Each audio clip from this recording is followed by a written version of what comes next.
Well, hello, everybody, and welcome again to another session of Give Us Five, where we take the time to talk with an accomplished leader.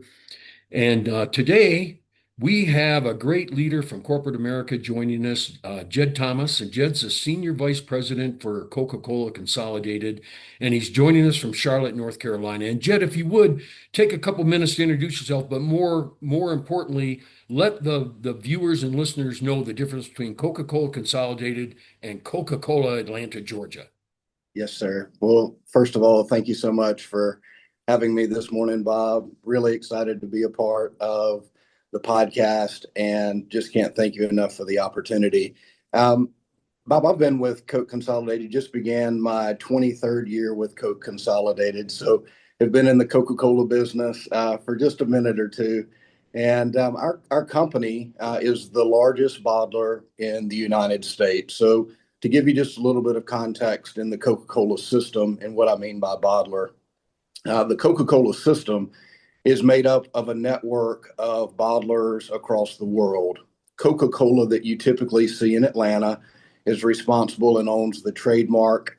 They do all of the marketing. So the neat things that you see on television, big sponsorship opportunities, say the Olympics. And so they're the worldwide Coca-Cola that so many people are familiar with across the globe. Coke Consolidated actually manufactures, sells, and delivers all the products of the Coca-Cola system. So we're the feet on the street, if you will. We're the face in front of the customer. And so ultimately, based on the marketing strategies that are established in Atlanta, we execute those strategies at a local level. Our company's headquartered in Charlotte, North Carolina. We've got about 17,000 employees, and we're the largest bottler on the globe.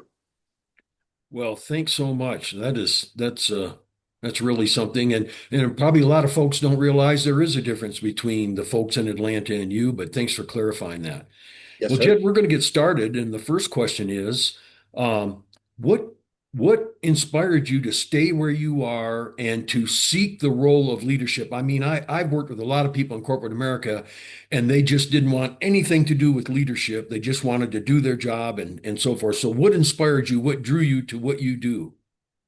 Yeah, well, wouldn't it be incredible if there was that moment when lightning struck and each of us knew exactly what industry or profession we would spend the rest of our lives doing? First and foremost, at least for me and for my family, God controls the plan. And Proverbs 16:9, Bob, really outlines that beautifully. And the verse simply states that in his heart, a man plans his course, but the Lord determines his steps. So, like so many, unfortunately, the lightning strike moment wasn't necessarily the case for me, but I always knew that I wanted to be something in sales. And specifically for me, the reason was around the competitive nature of it. So, what began to help shape the professional path for me was being extremely active in just a ton of different activities growing up, but more specifically, being involved with sports. So being a part of a team is something that's essentially become a part of my DNA. Team didn't just apply for me just to sports. It was also applicable for my family life, for Boy Scouts, for youth group, and quite frankly, for just those that I interacted with through school, so my fellow classmates. But at the end of the day, being a part of the team has been a long-standing, life-shaping part of my life. All these team life experiences I wouldn't ever trade for anything. And as I grew up, and as I began to feel more confident amongst my peers, the ability ultimately to gain trust, form relationships with others, to have first the ability to influence, and then the opportunity to lead, it slowly started to flourish. So, as a result of that, it then became a true passion of mine over time to help myself and others just push one another from a day to day and the things that we were trying to accomplish. So, it was really through the foundation of those trusting relationships that really energized me to become a person that would take on leadership responsibility. So It ignited the passion. The goal was there. I wanted to be a part of a team in a professional environment. And quite frankly, I simply love seeing teams made of unique individuals form that cohesive bond by doing things the right way and then ultimately achieving huge goals together. That's what it's all about for me. And I love seeing other folks succeed. Well, what a great answer, Jed. That's wonderful. Great.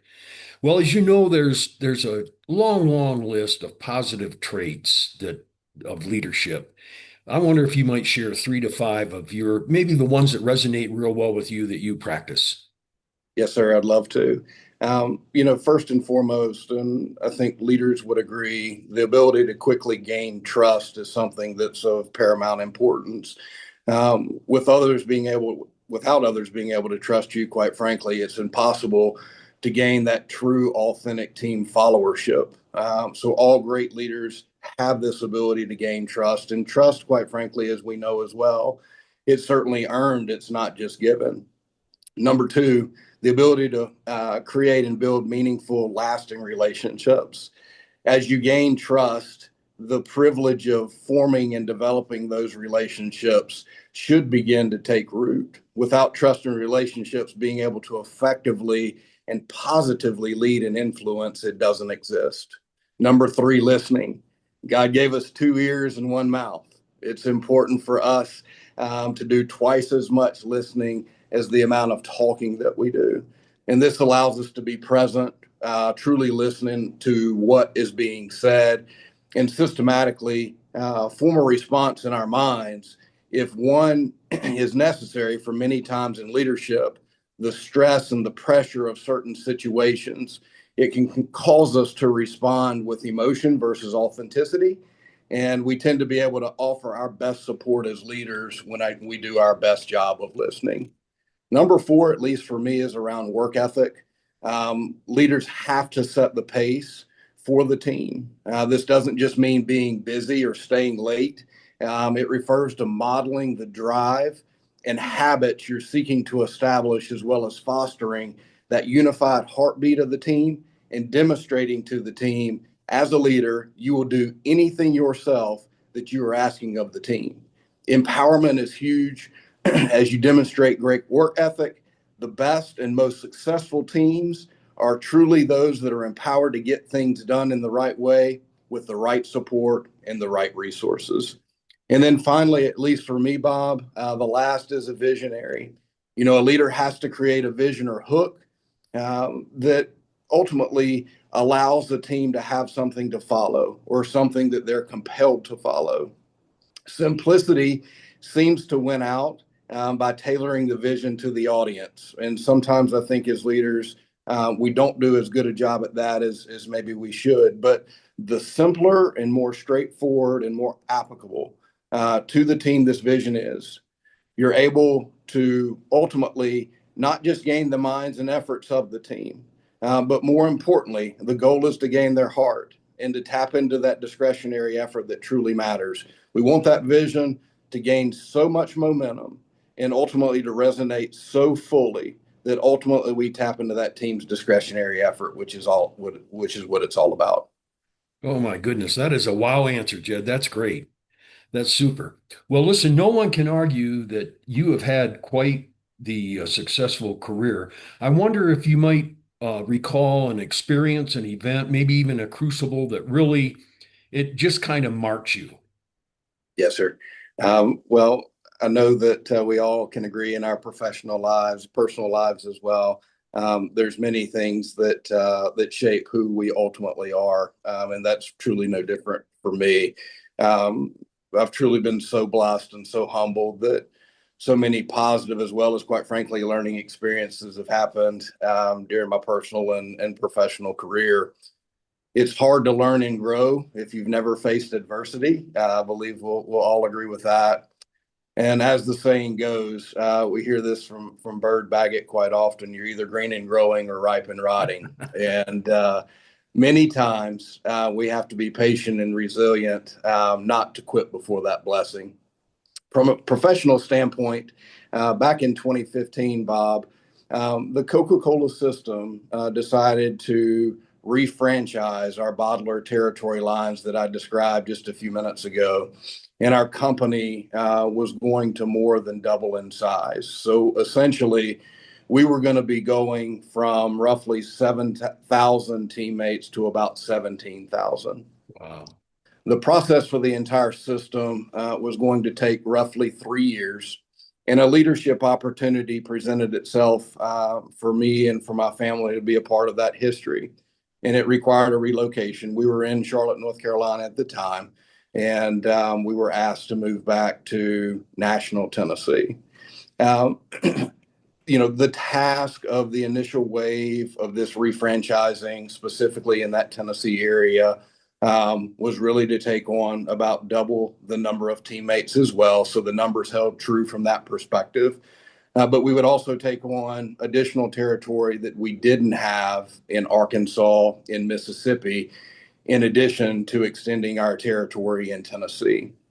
Collectively, we just referred to that area for the audience as our Mid-South market unit. That's just what we called the area.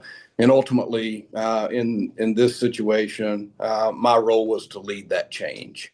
So as anyone knows, when ownership changes take place, not only are the stakes high for the company that's doing the acquiring and showing a quick and immediate return on investment, but for the teammates that are coming to be a part of a new team and company, stress exists. And that was clearly evident because, again, this had not been something that had been done in the past.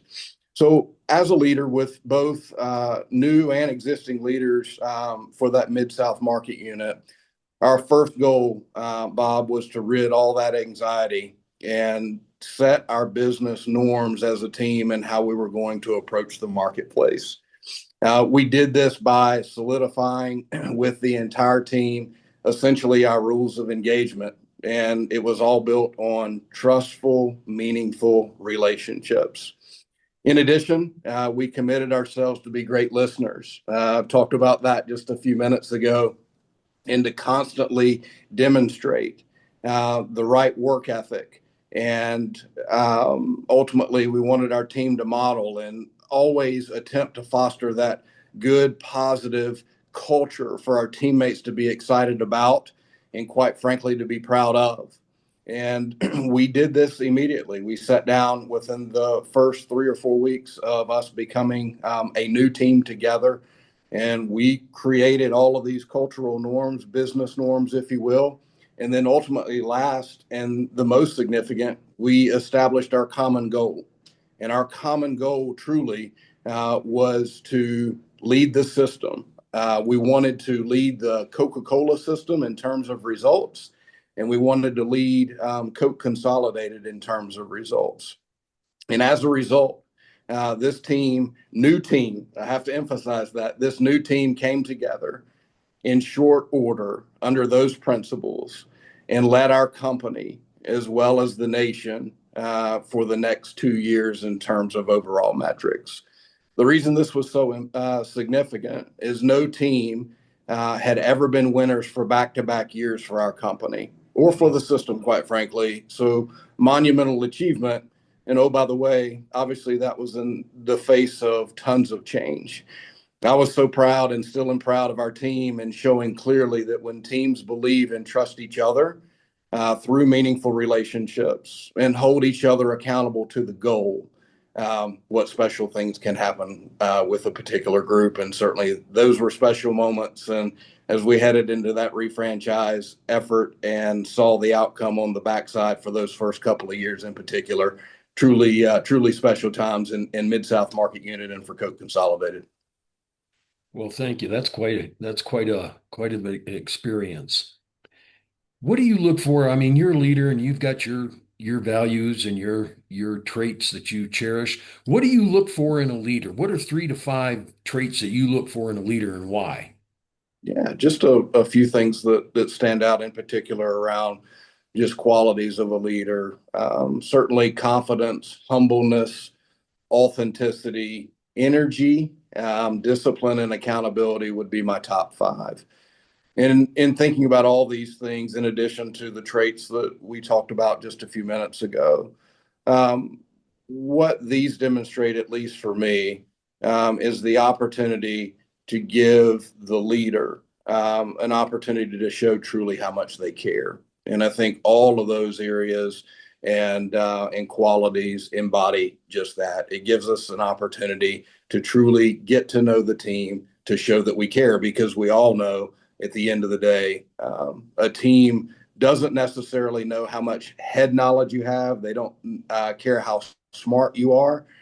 They care how much you care about them. And once they understand that, you tend to get better buy-in from a team. How true that is. How true that is. That's great, Jed. Well, uh, a young person comes to you and say, Mr. Thomas, I want to be a leader. Yes, sir. What do you tell them? Well, we can all remember times that we've taken on new roles or responsibilities or opportunities, and probably some things that we would rewind and do over. But with any new role as a leader, it's easy, quite frankly, just to hit the ground running and leave the team in the dust. You're excited about whatever it is that you're getting ready to take on. And it's easy, if you're not careful, to do just that. But we have to remember that we can't outrun our team. First and foremost, at a foundation level, building those meaningful and trusting relationships with the team by listening and investing quality time with the team. You have to start there. As leaders, we have to get to know our teams and what makes them tick. By investing quality, uninterrupted time with them, truly listening to them and allowing them to see how much we care, we've got a really good foundation established. We have to be sure, though, Bob, to listen actively to what's being said and maybe what's not being said.